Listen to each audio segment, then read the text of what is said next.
What's up guys, Josh Blunt here. Thank you for taking time out of your day to watch this video. I do appreciate it. This video is about things you wish you knew when starting your weight loss journey or things to avoid when trying to lose weight. As always, if you find this video valuable while you're watching it, please give it a thumbs up and consider subscribing to the channel. I do appreciate your support. And with that being said, let's get started. All right guys, the first thing that I want to talk about is that when you're starting out, you need to make sure that you don't dive into something that is too strict. Something that is too strict is overwhelming and it's not sustainable long term. So when you're first starting out, you need to make sure that you're choosing foods that you actually like and combining it with foods that are less calorie dense, right? The main thing here is going into a calorie deficit if we're trying to lose weight. So as long as you're tracking your calories, if you do happen to have a bag of chips or whatever it might be, and you're tracking those calories and you're staying in a calorie deficit, you still will get to your goal. We're talking about losing weight here. We're not talking about overall health. So I'm not suggesting to eat those bag of chips, but what I'm saying is that there's certain things that you just can't give up right now. And if you start to give up all of those things in the very beginning, you're likely to hate your life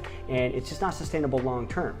So I would definitely recommend to find something that fits your lifestyle. You need to find a balance of foods that are less calorie dense and combine it with foods that you actually like so you can at least enjoy the food a little bit throughout the day. Again, it's important to start small so it can be sustainable long term. And a prime example of this is cheat meals. People think that they need to avoid cheat meals altogether, and that's just not true. You can definitely have your cheat meals. I think that it's definitely a part of life. You need to enjoy life a little bit, so do not be ashamed of that cheat meal, but you still need to track those calories. It's very important that you're tracking the calories to make sure you're still in a calorie deficit, if not for the day, at least for the week, because that's the only way you're gonna get to your goals. All right guys, and the next thing I wanna talk about is doing fasted cardio. Now I know there's a lot of controversy behind whether it's good or bad, because a lot of people think that doing fasted cardio, you're gonna be targeting body fat for your energy source, which is true, but the thing is if you're gonna be targeting body fat and burning body fat for its energy source, your body's going to go into a protective mode because now it needs to store more body fat in case you don't eat for a week, right? And so basically it's not going to make much of a difference. If you're burning more body fat during fasted cardio, which results in you storing more body fat throughout the day, it's not going to make much of a difference at all as far as how many calories you're burning throughout the day.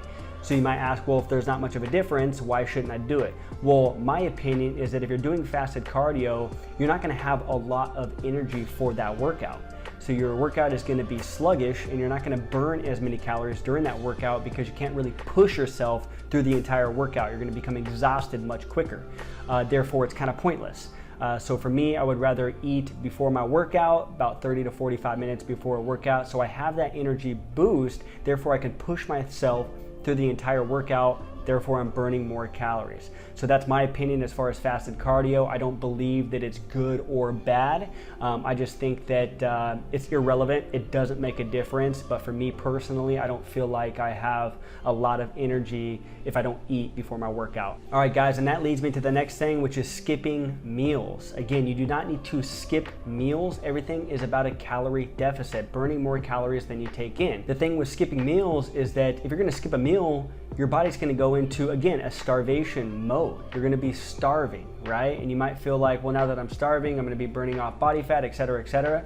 Well, yeah, that might be true a little bit, but the thing is your next meal, you're gonna overeat. You're gonna over-consume those calories because now you're in starvation mode. You're not taking in less calories by skipping that meal because you're just gonna overeat on the next meal. Or you might eat junk food in between the next meal. I notice for me, when I go grocery shopping at Costco, if I'm hungry, I'm looking at those cookies, I'm looking at those donuts, I'm looking at all that bread, all that delicious stuff because I'm starving, right? I'm looking at all of the junk food. But if I go in there after I eat and I'm not hungry, I'm looking at the healthy meals so I can meal prep and make like a good meal for dinner or for lunch or whatever it might be. And that is the difference. When I go in there and I'm hungry, I'm looking at junk food, maybe some cookies to eat on the way home, something like that because I'm starving. So if you're skipping meals, you're more likely to dive into junk food between those meals. So so you're just consuming way more calories. And if you don't do that, then you're just more likely to overconsume during that meal, so you're not taking in less calories throughout the day. So it's kind of pointless. Do not skip meals. Do not put yourself into starvation mode. It really isn't necessary at all. Again, we really need to be thinking about calories in versus calories out, going into a calorie deficit. So you need to be planning your meals in your day that make sure that you're not starving throughout the day, but you're also not consuming too many calories or putting yourself in a position to where you're starving and that you overeat later. All right, guys, and the next thing I want to talk about is using weight training as your main source to lose weight. Now, I get this all the time when people are trying to lose weight. I ask them what their plan is, and their plan is always, well, I'm gonna get into the gym and I'm gonna exercise, I'm gonna do some cardio, et cetera, et cetera. And yeah, eating healthy might be on the back burner, it might be in the back of their head, something that they're kind of like focused on a little bit, but it seems that their main source for weight loss is weight training or cardio or something like that. And that just isn't true. You should not use weight training or even cardio as your main source for weight loss. Your main source for weight loss is, again, going into a calorie deficit. So burning more calories than you take in. You need to be really focused on what you're consuming and not over consuming whole foods that are calorie dense. During a workout, you might work out for an hour. You're probably gonna burn about 200 calories, 300 calories, something like that for an entire hour. If you're really pushing yourself, that's not really a lot. You can consume 300 calories fairly quickly with junk food. And again, cardio, you could probably burn more calories within that hour because you're not taking a lot of breaks. You're doing that steady state cardio. You're continuously burning calories. So maybe you burn 300 to 400 calories within that hour, which is quite a bit. And I'm not saying that you shouldn't do cardio and you shouldn't do weight training. It should definitely be a part of your workout program to lose weight. Weightlifting and cardio is just a bonus to burn extra calories throughout the day. The main reason you want to weightlift is to gain lean muscle mass. And the benefit for that is that it's going to increase your metabolism, which is good. If you're going to increase your metabolism, you're going to increase the amount of calories that you burn during NEAT. NEAT is the non-exercise activity thermogenesis, so things that you're just randomly doing throughout the day. You're also going to increase the resting metabolic rate, so the amount of calories that you're burning during a resting state, whether you're sitting on the couch or even sleeping. So definitely weight training is very beneficial to increase and boost that metabolism, but it should not be the main source for weight loss. All right, guys, and the next thing I want to talk about is not getting enough sleep. This is very important because the sleep is your recovery time. So when you're sleeping, that's when your body's recovering from the chaos that you put it through the day before. So basically, if you're going to the gym and you're breaking down the muscles, when you go to sleep, your body's going to go through protein synthesis where it's going to rebuild those muscles. And during that time, you're going to be burning calories. So you need to make sure that you're getting enough sleep to get a full recovery. Not only are you going to be burning calories during that recovery, but when you wake up, you're going to have more energy for that workout. If you have more energy for that next workout, then you're going to be burning more calories during the workout. So it's a win-win there. So less time to consume food, more sleep, more recovery, more calories burned. So definitely get your sleep. All right, and the next thing I want to talk about is not relying on supplements. And this is very important for a lot of reasons. I think the main reason for me is that when you rely on supplements, you're really breaking down your own willpower, your own discipline, your own motivation, right? You're using shortcuts or crutches to get to the goals that you're looking for.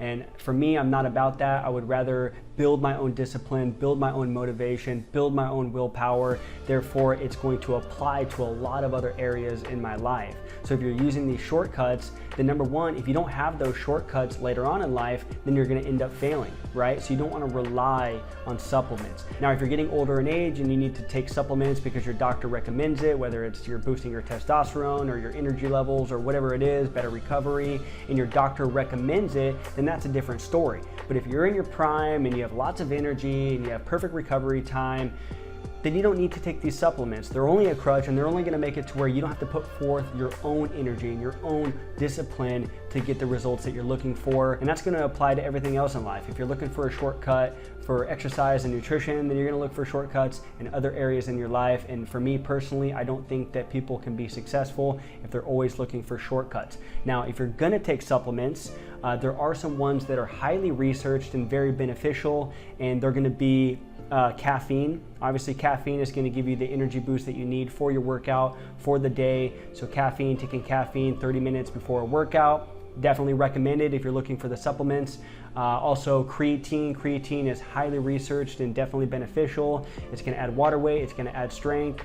among other benefits as well. So creatine monohydrate would be the one that you want to take, none of that fancy stuff. And the next one is going to be like a whey protein or something like that, because sometimes it gets difficult to consume enough grams of protein throughout the day in whole foods. It's quite filling. So if you need to get a few extra grams of protein in for the day and you can't consume it with the food, then a protein shake is definitely recommended. All right, guys, the next thing I want to talk about is tracking your results. And a couple of benefits of that is, number one, you're going to make sure that you're moving forward and progressing through your workouts. And you can only know that for sure if you're tracking your results. And another benefit of tracking results is that these are your rewards, right? So if you're looking on the scale and you see yourself losing weight, if you're tracking all of your results on paper and you see that you're moving forward and that you're progressing, if you feel better, if you look better, these are all the rewards that are going to motivate you to continue, to keep pushing towards your goals. These are the motivators. So you need to track these results so you're always getting these rewards in, showing that you're making progress. And that progress is going to motivate you to keep going. All right, guys, the last thing I want to talk about is not comparing yourself with other people. And I know I talk about this all the time, but it's very important because even the things that I mentioned today, it's not going to work for everybody. So you might see somebody taking a certain approach. That approach might not work for you, and vice versa. Your approach might not work for them. So it's important to understand that we're all different. We all have different genetics and we all have different lifestyles and environments, and all of that is going to come into play. So it's important not to compare yourself to every person. What I'm saying today is not going to apply to every single person. If you want to go super strict in the beginning and that works for you and you actually get to your goals and sustain them long term because of that approach, then that's perfect.